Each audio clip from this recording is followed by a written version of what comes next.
Entitled "The Council of Europe, the Conscience of the Continent," the speech given at the independent think tank Chatham House marked the 60th anniversary of the establishment of the Council. The Secretary-General, Terry Davis, outlined the role of the Council in monitoring democratic standards across its 47 member states. The mandate of the Council of Europe has not changed, but the circumstances in which we operate have changed dramatically. Technological, scientific, political, social and economic developments have brought new opportunities, but also new threats to democracy, human rights and the rule of law.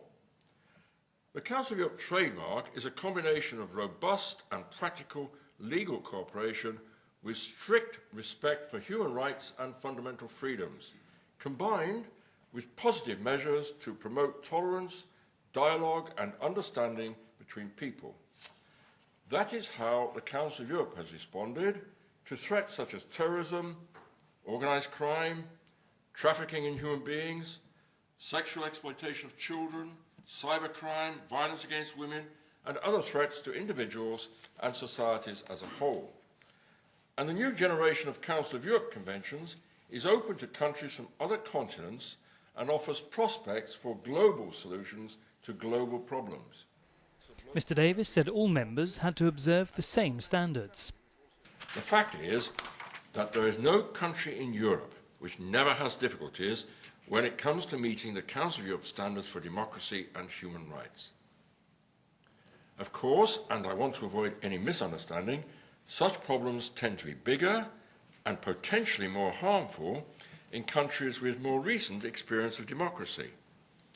It is therefore normal that these countries require more attention and more help from the Council of Europe. In fact, a large part of our operational budget is spent on activities in the Balkans, South Caucasus, Ukraine and the Russian Federation, and that is logical and justified. What is not logical and justified is to pretend that human rights and democratic hiccups only occur in these countries. This is a very important issue. I have often said that when it comes to democracy and the protection of human rights, neither Europe nor the world should be divided into the usual suspects and those who are automatically above any suspicion. The cause of human rights, in my opinion, would be greatly helped if older democracies would be more self-critical and more open to outside comment and criticism. A holier-than-thou attitude by long-standing democracies simply provides countries with a more problematic democratic and human rights record with an opportunity to argue that they are victims of double standards.